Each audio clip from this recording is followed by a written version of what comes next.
Hello, it's Saturday the 15th of December 2012. A warm welcome along to today's United Kingdom talk. And here I am at last, moved into the living room, halfway through putting Christmas decorations up, boys and girls. Oh yes, we've only so far achieved putting the tree up before I rush down the stairs to talk to you on this wonderful Saturday morning or afternoon, whatever time you're watching it. All right, so we've moved into the living room for the Christmas period. Also, I have been given permission by my dear friend Ronnie to do one Christmas show round his house, one sort of Christmassy time show round his house, because he does have better decorations than me. He does pull out those tops. I'm going to let you into a little secret, okay? I generally don't bother with Christmas decorations anymore. Haven't done for years, to be honest. So what you see and what you are going to see on the next show is basically all the Christmas decorations in my house, okay? It's only this it's only the little bit that you can see, those of you that watch the show on this little screen. Now, if you only listen to the show, you won't, of course, see these, so I shall tell you. All I have at the moment is a Christmas tree with white lights on my left-hand side. Behind me is the fake fireplace. Just on my behind me on your, is that your right? I think that's your. Is that left or right? I don't know. Okay, behind me to one side, that makes it easy, doesn't it? Behind me to one side, it's a picture of my mum. We have the carriage clock directly behind me, which is a different chime to the one upstairs. And a poinsettia, boys and girls. Oh, yes, you've got to have a poinsettia. Got to have a poinsettia. Yes, just behind me. And today I am wearing so that's basically the Christmas stuff. Now, Ronnie has kindly promised to go out and buy some little baubles for the tree and some other bits and pieces that he says he's going to do me as a surprise while I'm at church on Sunday morning. So by the next show, it'll all be up. But actually, that is the only decorations I borrowed. Just for you, you see. See, always thinking of you. A Cub Scout thinks of others before himself. And I was one of those, dear. I was a little Cub Scout, I was. I also have on today a little gift I've purchased myself. A nice, bright yellow cycling hat. Waterproof. Okay, because I did have one of these and I've lost it somewhere. And you're wondering why it's bright yellow. Well, the most important thing for a cyclist is to be seen. It doesn't matter how stupid you look, and God knows I've seen some ridiculous looking cyclists in their tight pink lycra, and that's just the fellas. Tight pink lycra and multicoloured this, that, and they do look absolute idiots in all this tight lycra. But on the other hand, it does get them noticed, and that is the most important thing about being on the road. So I purchased a bright yellow hat, which I have on my head just for a short period of time. It's very warm, it's waterproof, very warm, and I should be wearing this during the winter months. I've also asked my niece, what do you want for Christmas? Oh, she's lovely, my niece. And I said I'd like a pair of bright yellow gloves, waterproof gloves for my bike, because I do have some gloves, but they're black, you know.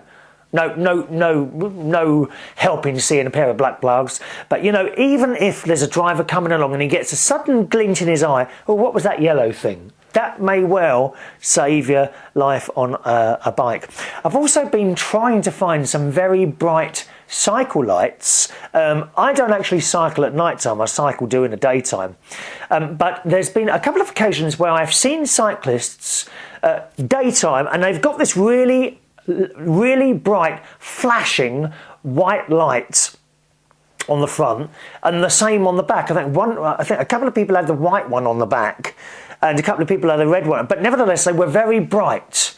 And I'm looking for some of those at the moment, and I think it would be worth having some of those on the back of my bike, certainly during the daytime as well, because there's a couple of roads that are particularly busy that I go along, and the speed limit on these two roads is like 60 miles an hour.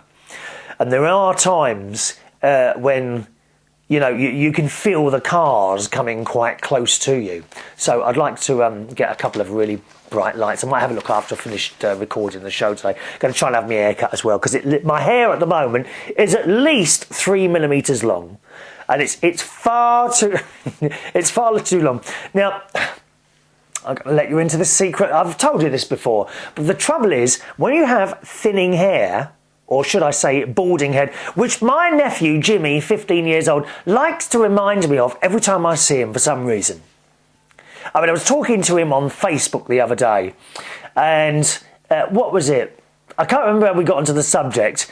I said, don't remember, Jimmy, that I am bald and fat, as you like to keep reminding me every time I come up and see you. And his reply was, don't forget the lonely bit as well. Someone's not going to get much for Christmas this year, let me tell you that. Jimmy, he's growing up really well. The girls are going to go mad for him. Absolutely mad. Very good looking boy, my nephew Jimmy. And yes, he did remind me that I was lonely. So there we are. So looking for some very bright flashing lights. And after I finish today, I should go and have my very long hair cut, 3 millimeters long. And the reason is because once you go thin, okay, I'm just going to give you a very quick look. Okay, no, that's enough. No, that's enough. That's enough. I did show people then who watched the show a little bit of baldness, boys and girls. Sorry? No, on the top of my head. Please don't be rude. This is a family show. This is a family show. Don't start being rude, dear. Okay? I just showed them a little bit of baldness from my head. Now, if you just listen to the show and you fancy watching, oh, what does he look like? What's his little Christmas decoration? Remember, this is only the start of the Christmas decoration. The rest of them will go up for the next show. Then you can watch this show, okay? Simply go to the main website for the show, which is www.unitedkingdomtalk.co.uk, all right, unitedkingdomtalk.co.uk, and look for the show dated Saturday, what did I say it was? Saturday the 15th of December 2012. You see, you don't know when people are going to watch this. Okay, they may be watching this. I may have died 200 years ago, and you found this. You found this in an archive somewhere, and you're watching this. Were people really like that in 2012? Yes, they were. They were all like me. I lead, others follow. Lots of people were like me. We used to have a lot of listeners and viewers in Japan. And they would come over, coach loads of them, and they would be dressed almost identical to me and talking in the same sort of accent and tones. Isn't that fabulous? It really is fabulous, boys and girls, that I feel like I'm some sort of icon to some people, which is lovely. I mean, it really is lovely. I'm an icon, an icon. Okay, so I'm going to have my hair cut hopefully a little bit later. What's the time now then? Oh, it's 1:45 now. And to save time, I'm afraid I had a very bad lunch. Okay, 3 pancakes with sugar and lemon juice drizzled on them. So there we are. What else has been happening? Oh yes, so I had my blood test on Wednesday morning. I had to get up at 5:15. And he's a good friend. My friend Ron came round here at 6 o'clock. He likes to come with me to the hospital. I don't know why. Probably hoping that I'm going to die so that he can have my non-existent money. Do you know what I mean? I think that's why he does it. So we went there, got there about 7:15, went in, had the blood test straight away, and that was to check the operation of my, what was it said? Oh, my adrenal gland. Apparently it's putting out a little bit too much hormones, and I said, oh, what does that mean? She said, it's nothing to worry about, we can deal with that, we're just checking that it's working. It might be due, apparently, to all my swimming and cycling. So it's quite possible that's what the problem, because I'm doing that, it's chucking out too much of a certain hormone. Not quite sure what it's doing to me. I feel fine. I don't think there's anything wrong with this. This was just picked up on a routine blood test. So they're going to ring me next week with that information. And talking of illness, is that a phone ringing there? Just a moment. Oh no, it's all, I shall ring them back in a minute. Talking of illnesses, as you well know, Katie went in for a little blood test. It seems she's going to have either a change of drugs, we can try a change of drugs, or an operation on her thyroid gland. You see, because her thyroid gland is not producing or producing too much of something. So I've been giving her pills. The thing is, I think she's having there's 5 milligram pills and there's 2.5 milligram pills. Now we give her the 2.5 milligram pills and it wasn't enough. We gave her the 5 milligram pills and it's too much. And so she's somewhere between the two, and guess what? They don't make a pill somewhere between the two. And you can't really cut them in half because these are tiny little pills, very, very, very small. So the vet has suggested either trying other drugs, and you have to give them daily for the rest of her life. That may not work. Or she could have an operation to remove something. I gather it's some sort of benign, I'm not quite sure exactly. In fact, I'm not even going to tell you because I think that's wrong. So there's some sort of operation on her thyroid gland to remove something, which, and I quote here, in the majority of cases will cure the problem, and then she won't need any more pills or anything like that. This operation would be quite expensive, about £700. I don't have pet insurance. I don't believe in it really because, I mean, over the years, I would have paid in well in excess of £700. You're probably paying, I don't know, about £500 a year, something like that. So, and she's like, I've had her 12 years since my mum died. So what's that? 12 times 500, it's nowhere near 700. So it's an expensive outlay, first of all, but that's okay with me to pay that for that. The thing is, I don't want to put her through it. Animal lovers will know exactly what I mean. If you've got a pet, you will know exactly what I mean. The dilemma is, I want her to be okay. It appears to me there's nothing wrong with her. She sits calmly on my lap. She runs up and down the stairs. She seems to be running around a lot more than she used to. And as she's got older, I thought that was a bit odd. Do you know what I mean? You'd think they would slow down, but sometimes she runs up and down that stairs like something possessed, and I kind of wonder if that's anything to do with it as well. I have a friend who's a vet. I would never ask a friend to do a job cheaper. I just don't think that's right.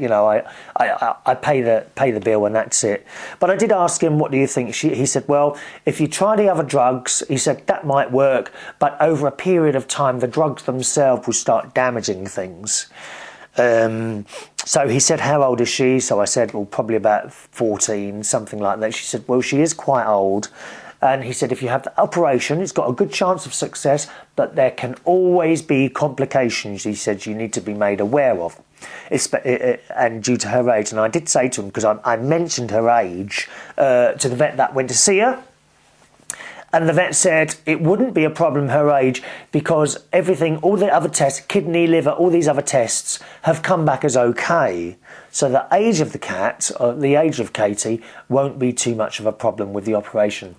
I tend to go down the road of having the operation.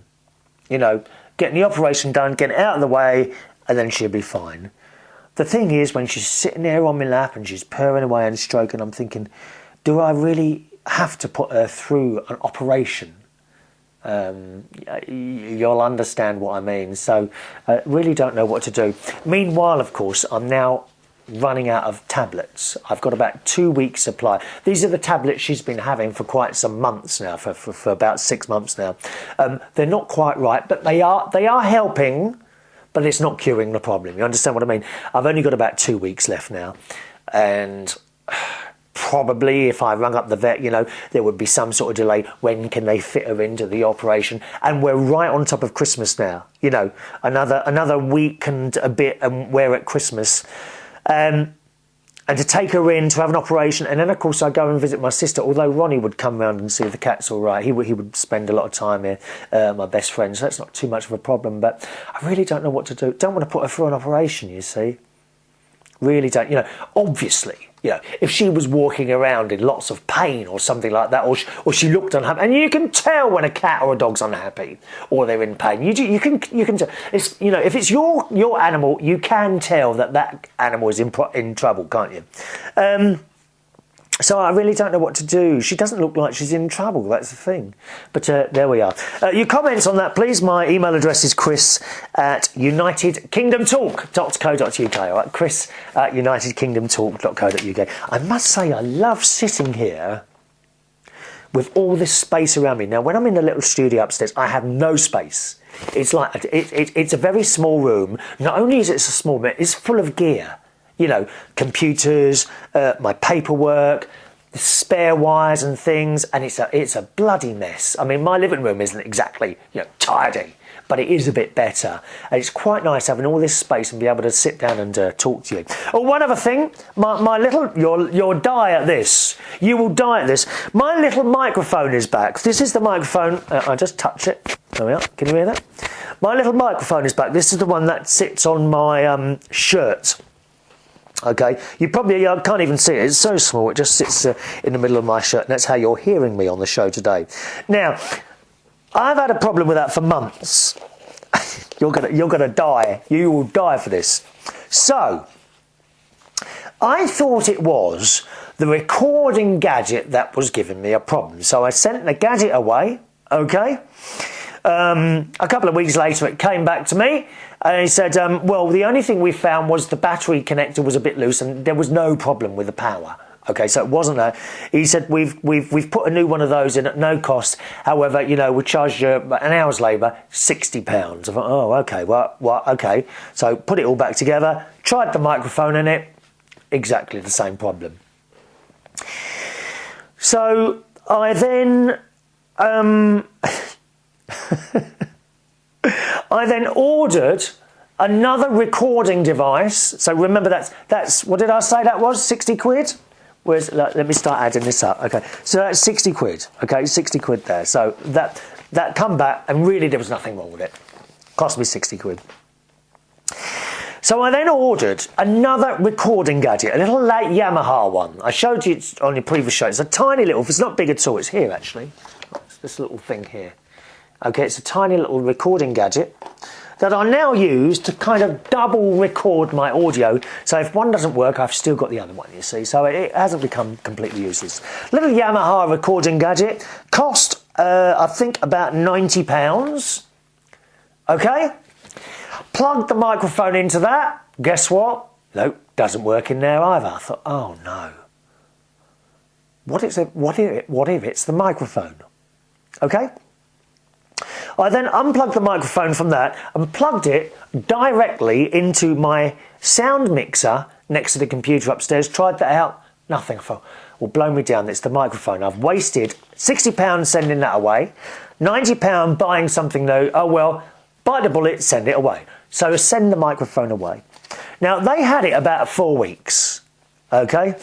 I rang up after 4 weeks. So, well, have you got this microphone? Oh, yes, it's all done. We sent you an invoice. Did you get it or didn't get any invoice? Ah, right, okay. Well, it is done. Here's the price. And the price of the repair of a microphone was £89. Okay, £89 to repair this microphone. Right? So, okay, well, I paid it. You know, oh, God's sake, how much more is this going to cost? So I paid that. Microphone comes back. What was wrong with it? It needed a new spring. Don't ask me where you put a spring in a microphone. Apparently that's what it needed. So they replaced that, £90 charge for that. Okay, well, if that gets it working, I'll be happy. It comes back this morning, actually. Plugs it into the first recording device that I sent away first time for repair. Doesn't work. I thought, oh no. Plugged it into the new recording device. Guess what? Doesn't work. Plugged it into the computer upstairs and the mixer. Doesn't work. Rings them up. Oh, hello, you sent me a microphone back. It still appears not to be working. Oh, okay, I'll put you through to technical. Just a moment. So it puts me through. An Indian chap answered. Very nice on the phone, very helpful. Oh, look, have you noticed that? All Indian people, and also Pakistani people, when you ring them up, wherever they're in a customer service or technical, because very clever people, technical service, so very polite on the phone. I don't think I've ever come across an impolite Indian or person from Asia. Shall we say Asia and India? Don't think I've ever come across an impolite one when I've been on the phone to them. Never. Don't think I have ever. Always very polite on the phone. And so I said, oh, you sent me this microphone, but I said, it's still not working. Have you put a battery in it? I said, oh, does it take a battery? He said, yes, sir. He said, if you just take the thing and unscrew it, you'll see it needs a battery in. So I've unscrewed this thing. No battery.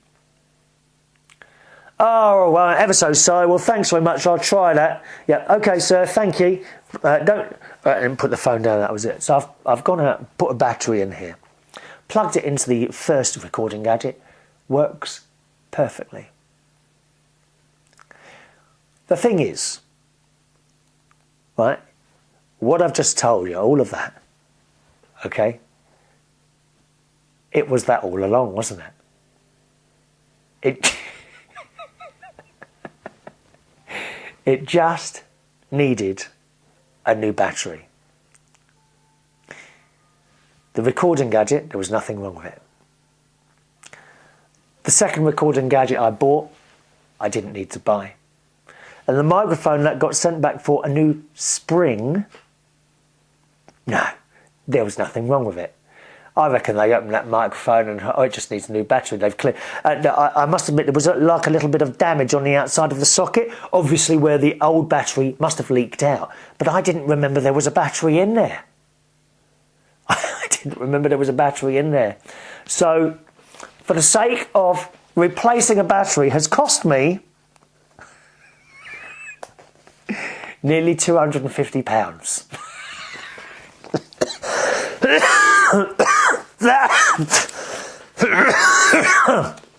That is the worst expense ever, the biggest error I've ever made. Obviously, all it needed was a new battery. So there we are. Yes, I thought that would make you smile. So please do check batteries before you send things away, boys and girls. Katie, is that you? Katie? Excuse me, sniffing. Katie! The cat may be making an appearance, I don't know. Katie! No, she's not. Anyway, so there's a few bits and pieces there for you. Those of you that are watching the show hoping to see how to make the commemorative plate, I'm afraid I really haven't got time to do it today because there's an awful lot of emails still coming through at the moment, and thank you very, very much for those. I do appreciate it. First of all, Stella says, hear, hear, less of the lonely and pathetic life. Sometimes I say it. Oh, yes, hello, you know, welcome. Here I am to bring a bit of sparkle into your lonely... Hello, darling, come on. You might be honoured and see the cat today. You coming over? Come on, darling, up. Here. You coming up? Come on in. Want to come up? Here, darling. There, Katie is in the house. There you are. I've put a blanket there as well for her. You all right? You haven't seen the cat for ages, have you? She's off again. She's getting a bit big, bit fat. Are you taking after me, darling? Cat's gone now. She's back out into the kitchen. Anyway, so Stella writes, hear, hear, less of the lonely and pathetic life, coming from the sad old man sitting in his bedroom talking to himself. That's me. She says, and here, did you get your till from? What till? Because mine don't make noises like that. Oh, you mean my till? Ding! There isn't any till ringing today, not after I've spent 250 quid trying to get a battery changed. She says, why haven't you been cleaning every day? Too busy to play with the cats. Too busy playing with the cats. Oh, I can't be cleaning all the time. I mean, I hate it. I hate cleaning.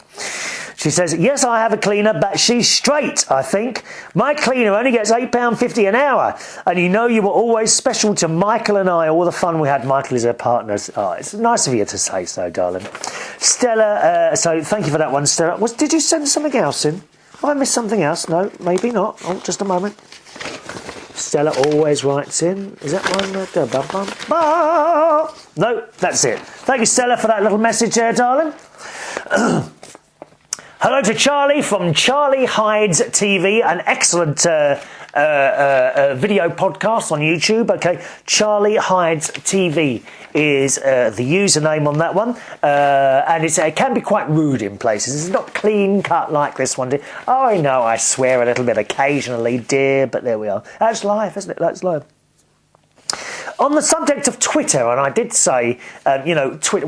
I don't understand Twitter. How can you say what you want to say in 140 characters? And Charlie says, come on, Chris, set yourself a challenge. Try and make a point in 140 characters. I dare you. I double dare you. Well, I can't think of any points to make, Charlie, now. Are you suggesting that I need to be on this bloody Twitter thing again? Oh, God, something else to worry about. And Charlie managed to stay for 38 minutes on the show the other day, because I've told you before, most people seem to disappear within 10 minutes or so. Well, Charlie stayed the whole hog. Oh, especially in the last show. I don't know if you noticed on the last show, that was Wednesday's show.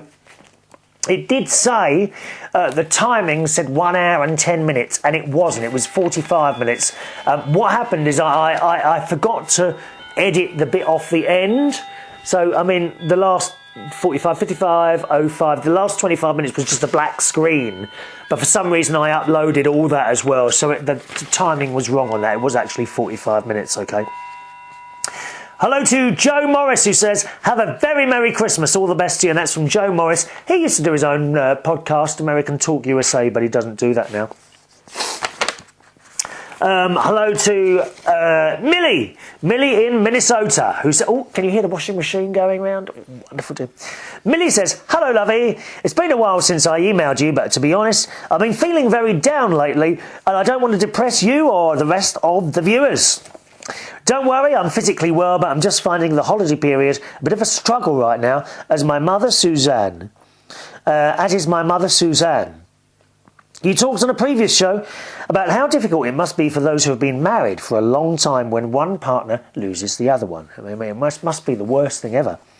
Boy, did that touch a raw nerve for me, as my mum and dad were married for 53 plus years and were only 2 months shy of what would have been their 54th anniversary at the time of my dad's passing.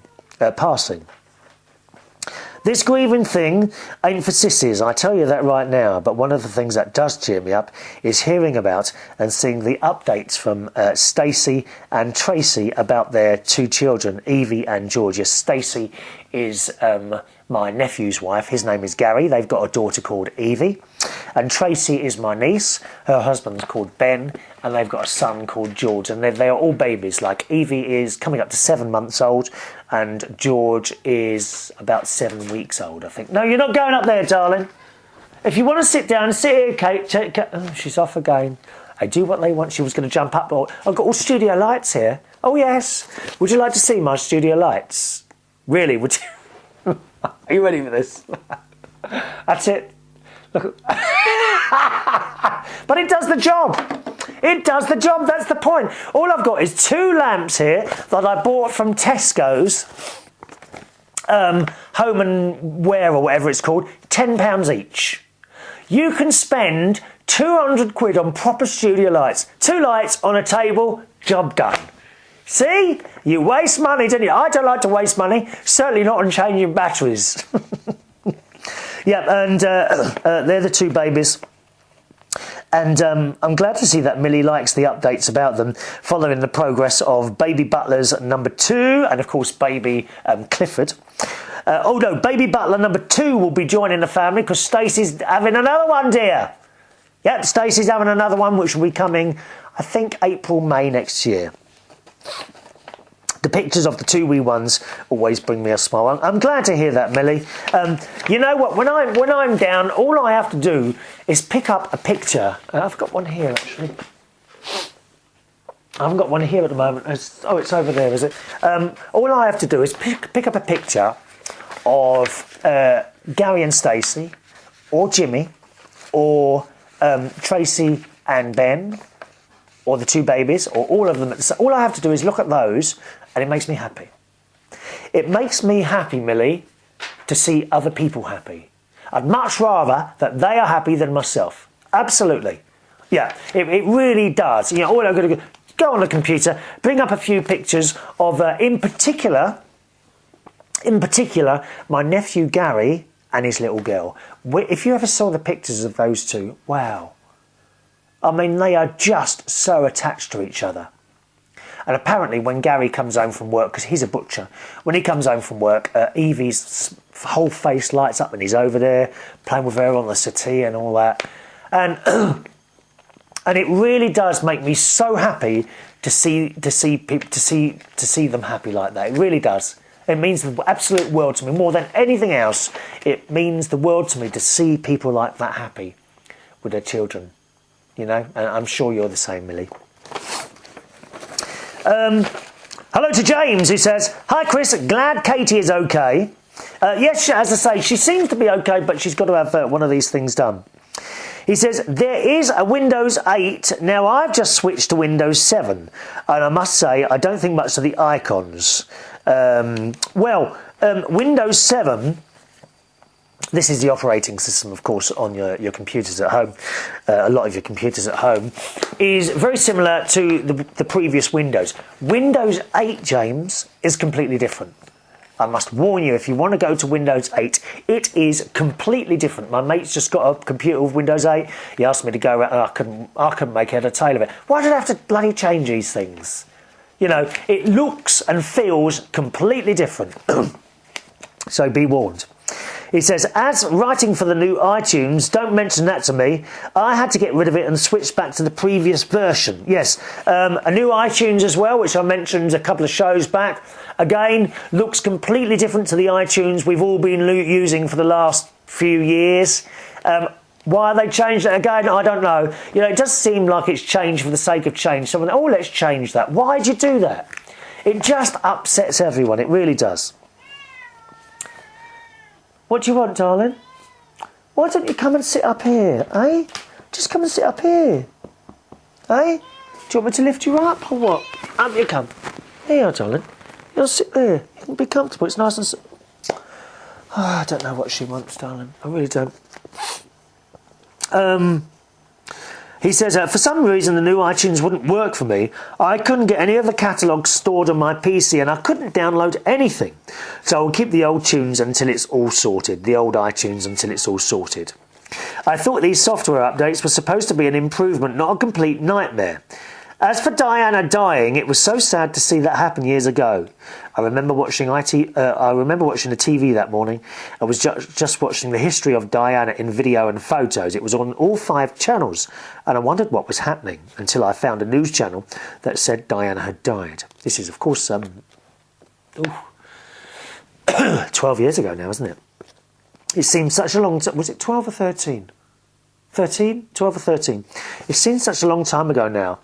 As for the royals, I think this prank call business to Kate Middleton has gone too far now and something else has to be done. Something else has to be done. It's a tragic event, and that's from James. Of course, he's talking there about the 2 DJs on the Australian radio station that made the hoax call. I'm sure you saw it in the news, and I've posted... All right, darling. I've posted my thoughts. Here, do you want to sit on my lap? Is that better?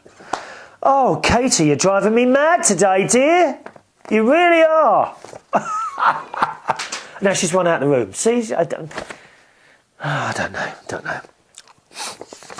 So, what did I think about that? Well, I've never been a fan of those prank call things. You know, I'm sure you might have heard them on your own local radio station, wherever you are in the world, where they ring up someone and pretend there's someone else or something like that. It's just awful. It's never. I never really find them funny. But of course, it happened a couple of weeks ago now, wasn't it? Was it a week or a week and a half, something like that ago? And these 2 DJs in Australia rang up the hospital where Kate Middleton was staying. Kate, of course, the wife of Prince William, and pretended to be the Queen and the Duke. And this nurse picked up the phone and said, oh, OK, I'll put you through. And she put them through to the ward. Don't know what happened there. Nevertheless, this poor nurse got the blame and ended up killing herself. And it's very, very sad. I think she was probably very attached to her job, and she felt she had let a lot of people down and it was too much for her. You know, there may well have been something else going on in her head, but it's neither here nor there. It was caused by the 2 DJs ringing up and playing a prank call. Now, I've got to say, there's no way, I'm sure, that those DJs thought that something like that would happen. I'm sure they didn't. You know, you just wouldn't do it. Or let's ring them. Let's ring someone up and see if someone kills themselves. That would not have been going through their heads. It was just about the publicity. That's all they wanted, a bit of publicity to do this thing. So is it their fault? Yes, it is their fault. It is their fault, and it is the fault of the producer and whoever allowed this to go on air. Remember, the whole thing was recorded, and someone then would have had to listen to that and decide, oh yeah, let's put that on air, you know, get some more listening figures. And that's what it's all about, basically. Publicity and listening figures. Did the DJs expect that to happen? Of course they didn't. Of course they didn't expect that to happen. You wouldn't have done it. But is it their fault? It is their fault, and it's the fault of their producers for doing it. I'm sorry, it is an accident. Okay, if you're driving along, someone hits you from the side or in the back because they didn't see you. Did they mean to do it? No, probably not. But was it their fault? Yes, of course it was their fault. So that's my thoughts on that. Have you any different ones? Do let us know on the email, okay? Chris at unitedkingdomtalk.co.uk. That's my email address. And I've got 2 more emails left here. One from Robert here, because I mentioned geothermal heating systems. I'm going to save that for the next show, if that's okay, Robert, because we're running a bit close to time now. Not that the show has to be timed, but I've got a long email here from Marj that's been held over from last week. So let's finish on this one there. And Marj says, attached is a picture of a wild raccoon. I haven't got the picture here now. Where's that gone? I haven't got it here. Oh, yes, I have. It's a very small picture. You wouldn't be able to see it if I showed it to you, and it's in black and white, so it's a bit dark there. Attached is a picture of a wild raccoon that my mother puts out feed for every day. Good on your mother. Good on your mother. She feeds a lot of wildlife here, from coons to opossums, crows, coyotes, whatever shows up. This raccoon had a limp and looked like he'd been in a fight, but it was healing. I'm still enjoying the shows as usual. It's like I look forward now to my Wednesdays and Fridays or Saturdays even more. Good, Marge. You know, good. Again, you know, like I said to you about my nieces and nephews being happy. People say, and especially my mate, why do you do that? Why do you do the show? You don't get paid for it. Yeah, but it might be making someone happy. It might be making one person happy. This show does not have thousands of viewers and listeners. It doesn't have hundreds and hundreds of viewers and listeners. It has maybe a couple of hundred people listening, combined listening or watching or both, okay? No more than perhaps 250, maybe absolute maximum 300 people might listen or watch this show. But it's not about numbers to me. If a few people smile, then it's worth doing. Do you see what I mean? I get pleasure out of making someone happy. That's why I do the karaoke. I like a spotlight as well. Don't get me wrong. Let's not lie, you know. Like a little bit of spotlight as well. But mainly, it's to make other people happy. Last night, karaoke night on the... No, sorry, not last night. Wednesday night, did karaoke night. I've had a good week, actually. Monday, Tuesday, Wednesday, all busy. All busy. I'm recording this show on the Thursday this week, so I'm recording it slightly earlier because tomorrow I've got some business to take care of. So I'm recording this show on Thursday. So I've had my Monday, Tuesday, Wednesday. Tonight it's going to be Thursday night. But the Monday, Tuesday, Wednesday have all been good. And people have left places where I've been working, pubs and bars. They've left happy because of something I've done. Yes, of course I got paid for doing the job. That's not the point. They left and have had a good night because of something I've done. Same thing with this show. Hopefully, 1 or 2 people will watch this and they will have enjoyed it, then it was worth doing. Okay? Life is not all about money. And I just wish idiots would get that into their head. You're not getting paid for it. What? So what? So what? I've got enough money. I'm all right. Don't need to be rich. Don't need to be rich. Need to make people happy. That's it. It's like I look forward now to my Wednesdays and Fridays even more. When I spoke about being ill from coffee, you see, I have arthritis and the coffee will create an acidic in my body that causes it to flare up joints and be painful. I drank some new coffee that I found out later after drinking that it was high acid coffee. They put ratings of acid content on our coffee. Do they have it there? No, I've never seen that, but I don't drink coffee, Marge. I have to say, I absolutely adore the smell of coffee. You don't get it much anymore. We used to have here in the UK coffee houses, And you could smell the very strong smell of different coffees coming out through the vents, and it was the most beautiful smell. It really was. Most of these shops have now gone and been replaced by blooming Starbucks or Costa Coffee. You walk past it, you can't smell anything. Can't smell anything at all. You know, there was a particular one, I can't remember where it was now, but whenever I walked past it, and it was a very, very small place, and it was dark and looked dingy inside. And in the window, they had all these different coffees, and I think teas as well. And whenever you walked past it, do you know, I can smell it now. Isn't that funny? It's brought back a memory. You could smell the coffee pouring out of this vent, and it was the most beautiful smell. And you just don't see these places anymore. I'm sure it might have been in central London somewhere, actually. So no, they don't put acid contents on there.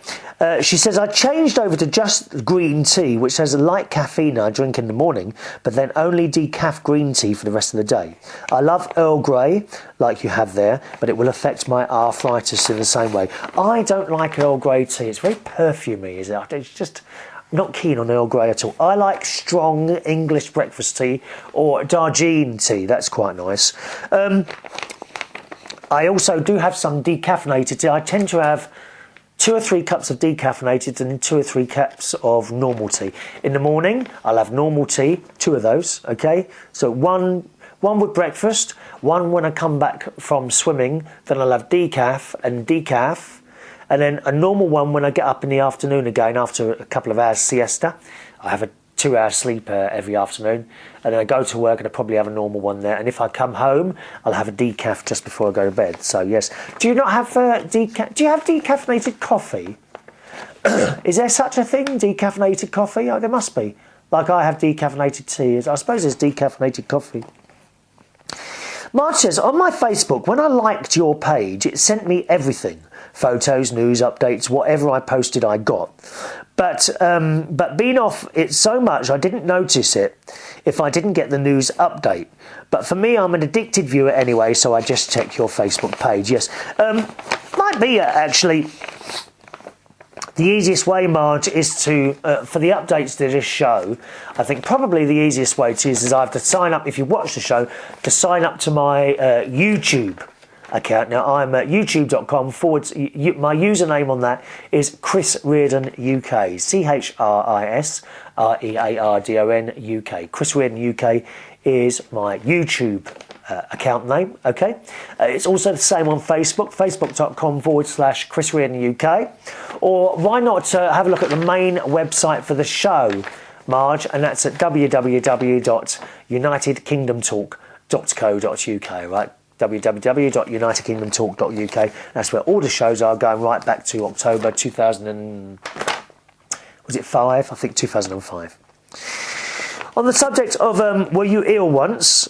I did get the German measles once, which was very scary because I went out of body in a way. Oh, did you have one of those out of body experiences? How fantastic!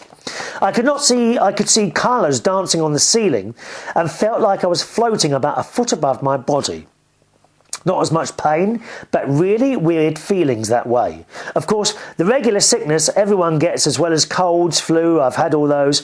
I got food poisoning once. Oh, I've had that. It's not nice, is it? Once from green apples. And have you ever thrown up and had nothing to throw up? That's horrible. But I doubt your viewers want to hear about that. Oh yes, we like all the nitty grits and pieces, Marj. We must have them. All right, let's have a look here. I'm repeating myself, but your show means a lot to me. I have no real family. Mum and brother are Scrooges this time of the year. Oh, that's a shame. So what I get online is all I get. You brighten my day when I watch your shows. Thank you, Marj. Feel free to spread the brightness. Put a little link to my latest show on your Facebook walls, boys and girls. I want to comment about people doing the holiday shopping. Today at Walmart, a local department store we have here, I saw an elderly lady in her 80s seeming to be in pain as she was shopping and pushing her cart.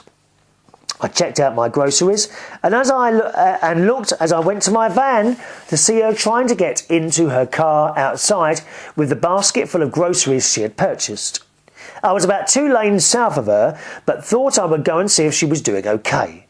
I noticed as I walked towards her, several people, men and women, looked by directly at her as she struggled to open the door, trying to get to her groceries in car, but totally ignoring it and walking on.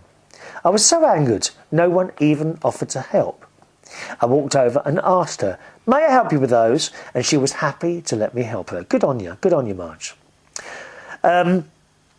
She said her hips and legs had started hurting very much as she was shopping and was hard to get into the car. We talked on a bit and she told me some stories about her family and such. We hugged and exchanged Merry Christmas, Happy Holiday comments. My thought is these people are Christmas shopping and this so-called holy day they practice seems they can't even take time to help an old lady with her groceries. Seems to me they are missing something in this picture. I helped her because I felt compassion for her, not wanting anything in return, but in a way I did. I got a smile and a hug and a Merry Christmas from it. And good for you, Katie. I don't like doctors either. I'd want to bite them too because, of course, Katie was in the vet last week and she bit the vet because she didn't like it. Good on her. Hugs from Oklahoma, her hillbilly friend Marj, and thanks for that, Marj. It's a lovely letter and it's good that you go and help people. And I do the same.